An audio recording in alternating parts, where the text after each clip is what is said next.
Thanks for joining us for this edition of John B. Levy and Company podcast. I'm Rick Young. Well, John, you've titled this discussion, Fighting the Last War. Now, what does that mean? Well, it seems like to us, Rick, that a lot of people in the commercial real estate industry are looking to 1990, 91, 92 and thinking that this is a repetition. They're looking for blood in the streets. They're looking for RTC-like pricing. And that's just not where we are today. We're in a very different government environment.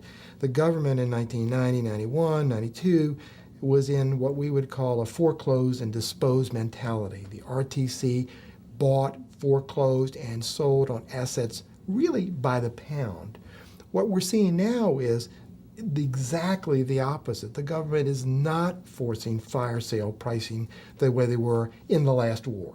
Well, John, since leverage is down, will we need more equity, and where's it going to come from? Well, we're clearly going to need more equity. I think it's no question that leverage is down. Leverage is going to stay down. It won't necessarily be in the 60% range or the 65%, but we're not going back to the 85 or 90% range. So we're clearly going to need more equity.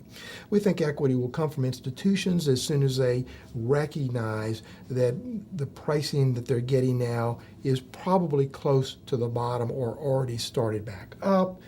We think we'll get it from a number of what we call patient institutions. They can be high net worth individuals, they can be family offices, they can be endowments, because they have a longer term view of real estate than a hedge fund which says, I want my money and I want it back in 2 to 3 years. That's probably not the kind of value that most people are going to be able to take advantage of in this cycle.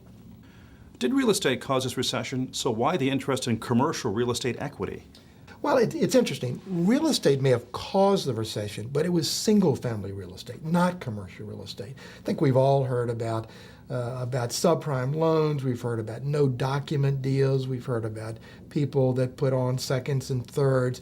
That was in single-family. So single-family clearly led the charge into the recession, not commercial. Commercial is at the tail of this recession. You know, I feel we're somewhat like a snake.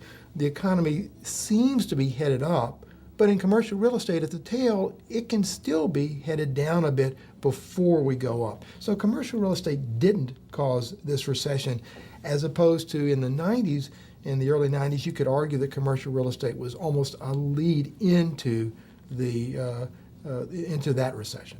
Let's talk about the FDIC's new policy statement. Is this good or bad news for the economy? Well, I think it depends on who you're asking. From the banking side, it's probably good news because they don't have to set up these extreme reserves that they might have had to set up under the previous example. They can bifurcate a loan into a good part of a loan and a bad part of a loan. The bad news is that because the FDIC is not forcing these loans down, we're not going to get blood in the streets pricing on real estate assets the way we did in the RTC days. So again, if you're sitting on the side of the table that says, I want the banks to be under extreme pressure to liquidate, this is not good news. This is stringing it out. It is making it more molasses-like. And it's going to take us a long time to get back to equilibrium pricing. So is it good news or bad news? My guess is overall it's good news, because I don't think that a collapse in equity values, in real estate equity values, is really good for anybody overall. But you can make the argument that if you're waiting for that it's bad news. Does the recession feel like the recession of 1990 to 93? No, this is really different. I think that recession felt really different from others as well, because we'd never seen the collapse of a sector of the banking system, the savings and loan. We'd never seen a government company like the RTC. We'd never seen securitization really of commercial real estate to begin with. In fact, the RTC started the commercial mortgage-backed securitization model. So that was very different.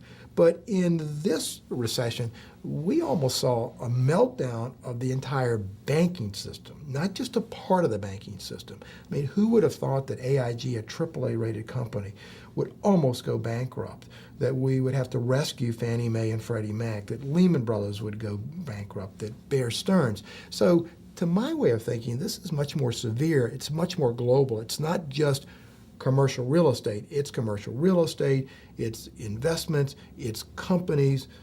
You can't really read the paper today where some company, some industry is not saying this recession really hit us hard. Thank you, John. Thank you, Rick.